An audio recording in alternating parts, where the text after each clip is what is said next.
Hi, this is Glen. Welcome to SwitchUp Review Roundup, and thank you to the respective developers for the review copies of today's games. The three games we have for you today are Runbow, Turtlepop Journey to Freedom and Timberman Versus. They all have a bit of a multiplayer theme to them today, and full disclaimer, I captured all of this footage with the missus, and if you're wondering which character she is, she's the rubbish one. Only joking, let's get on with it.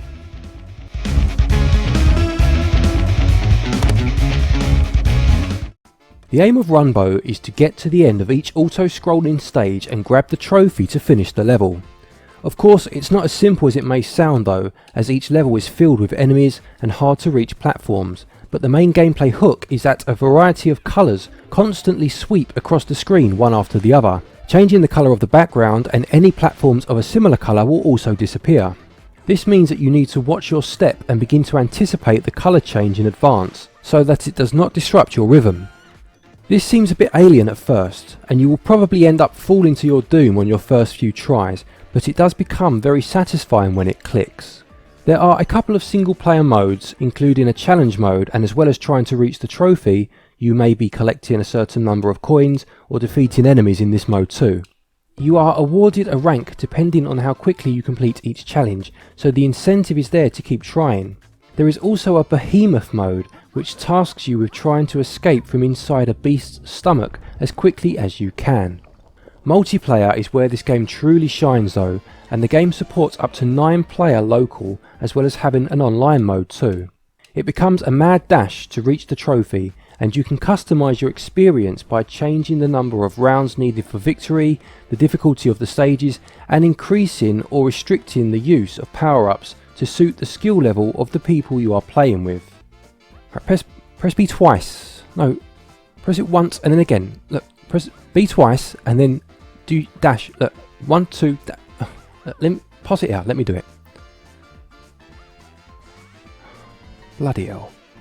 The power-ups cause chaos and do things such as swapping your character with somebody else's, which can lead to hilarious results, or maybe being able to super punch an opponent off the screen.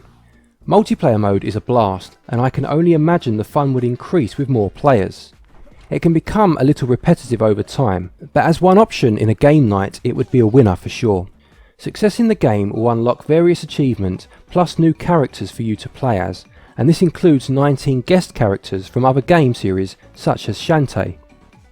As well as the more traditional multiplayer modes, there are also the classic King of the Hill where you need to keep the crown for a certain amount of time, and an arena mode. These aren't quite as engaging as the main multiplayer mode, but they are there to be tried nonetheless. The game uses silhouetted foregrounds and of course the colourful backgrounds which make up the game's main mechanic. The characters all have a nice hand-drawn feel to them. I especially loved the faux movie posters used to introduce each new game mode, and I love it when developers take the time to add these extra little touches. The cutscenes are also of a high quality and convey a lot of style with no words used. Style is also a word that can be used for the game's music. It's a mixture of jazz riffs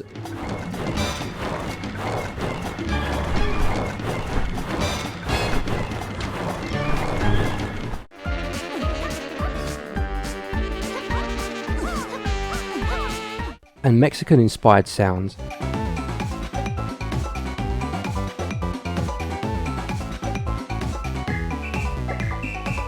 And they add to the chaos. It's a very nice fit and adds a sense of urgency to what is already a very high-octane game. Controls are fluid, which is a godsend in a game like this, with only a couple of buttons being used. B is your jump move, and pressing again in the air will perform a double jump. And Y acts as a handy dash move that effectively grants you a third jump. It can also be used to punch enemies as well as perform a ground stomp move. For £11.99 or $14.99, Runbow delivers a surprisingly decent single player experience, but absolutely comes alive in multiplayer. If you are not a huge multiplayer gamer, the appeal of this game will wane much quicker, but get a few mates round and this could rival games such as Mario Kart for your attention, in the short term at least. Runbow gets a SwitchUp score of 82%.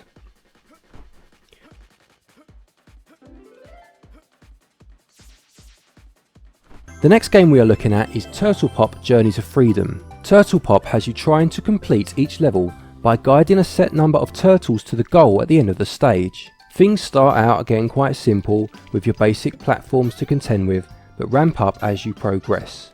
You can switch between any of the turtles in the stage once you have found them with your starter turtle, and you can also stack them up together and control them all at once. Early on you unlock the Genie character, which is this turtle here in the balloon. He can be called upon at any time to assist you by delivering power-ups such as watermelons that give your turtles health, or bombs to blow up blocks that are in your way. Success in the story mode will see you earn treasure chests, which will net you rewards such as these cards, which unlock places such as the farm and the armory. These places increase the amount of power-ups that you can use in a level. You will also net sun coins and moon pearls, and again these are used to upgrade your cards, in turn upgrading your power-ups, for example by giving you even more of them per level, or by decreasing the cooldown time before you can use them again. It's certainly an interesting mechanic, and whilst I wouldn't go as far as to say it adds a level of strategy to the game, it does at least add a bit more variety to the gameplay. About halfway through the first world you unlock the ability to play the campaign in co-op mode with a friend, but Turtlepop also has a couple of different versus modes for up to 4 players. These include a mode where you must keep hold of a crown for as long as possible to gain points over your opponent, and another where you face off trying to guide the most turtles to the exit. These are actually a lot of fun, and I enjoyed the crown game more than the single player game itself. The graphics are colourful and cartoony with a hand-drawn style used, and enough smiling suns, moons and rainbows to give an episode of the Care Bears a run for its money. The music is equally as bright and sunshiny. In terms of controls, the left stick moves your turtle, with R being used to switch between any turtles found, and ZR calls any turtles close by to you so that you can move them all at once. ZL calls the genie onto the screen.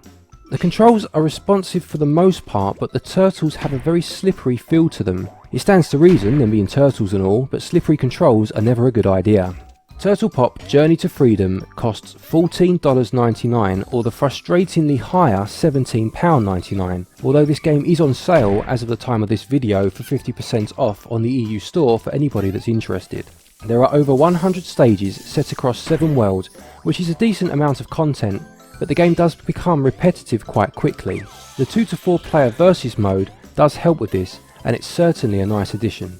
To conclude, Turtlepop Journey to Freedom is a fun little game with an interesting albeit repetitive mechanic, but does its best to alleviate this repetition by allowing you to take a friend along for the ride, either cooperatively or competitively. It receives a SwitchUp score of 63%.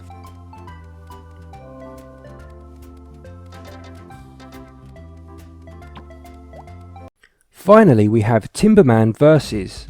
Timberman is a high score chasing game which involves you chopping down trees and other large objects whilst trying to avoid being hit by the branches. You do this by switching which side of the tree you stand on as you chop. The game has 3 modes, being Classic Mode, Race Mode and Hero Mode. Classic and Race are available for 1 to 4 players, whilst Hero Mode is a single player only experience. Classic Mode is exactly as it sounds. Keep on chopping until you are hit by a branch, and at this point the game records your high score. Race Mode is slightly different in that you all compete to reach a certain number of chops first, and this time being hit by a branch merely stuns you. This means that although it will cost you a couple of valuable seconds chopping time, you are not out of the game.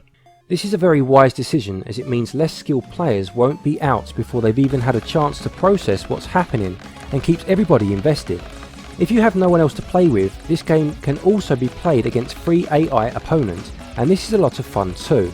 You can change the amount of chops that are needed for victory and choose the setting. This means that if you want to play as a Princess Peach wannabe, chopping down warp pipes in the Mushroom Kingdom while standing next to a henchman wearing just his underwear, you can. Not sure what Mario would make of it all though. It's been one of those days. Hero Mode sees you tasked with chopping down a tree in order to save a nest of birds from the very top. You can choose the difficulty level here, which will of course increase the number of chops it takes to reach the top of the tree. Graphics and sound are both passable. The graphics use a retro style and there are a decent amount of different settings to see. Everything is bright and colourful too. There are a large cast of characters to choose from, and you can earn experience points each time you play, which allows you to level up and unlock further characters. There are over 50 in total, and some of these are amusing takes on characters from popular culture, such as the Hulk and Edward Scissorhands. Music is suitably frenetic, if not a little forgettable, and it's probably the weakest aspect of the game, but it's by no means terrible. The game controls using just 2 buttons. You can either use B or left on the D-pad to chop on the left side of a tree, or A or right on the D-pad to chop on the right side. I use the left and right on the D-pad, and once your brain acclimatises to what you're asking it to do, these controls work just fine. At £1.79 or $1.99, this game is an absolute steal, as long as you know what it is you are buying. This is a high score chaser and will probably only ever get 10 minutes of your time every so often. Unless of course you're like me and sit down to record footage only to realise that an hour later you are still playing the game. The fact that it has 1 to 4 multiplayer just sweetens the deal even more. Timberman Vs is a great little time waster with the perfect price and multiplayer to boot. It's probably my second favourite cheap high score chasing game on the Switch, just behind Night Terrors, but if you have any interest at all in these sorts of games, this is an absolute no-brainer. Of the 3 games reviewed, I would say that this one probably works best as a single player game, but that's just my personal opinion, and Timberman Vs gets a SwitchUp score of 77%. Thank you everybody for watching this video. Please leave a like if you like what you've just seen and heard. Which of these games, if any, stood out for you, and what's your go-to game when you have a few mates come round? Let us know in the comments below. Please consider subscribing if you haven't done so already for all things Switch, all the time. Take care everyone, and as always, happy gaming.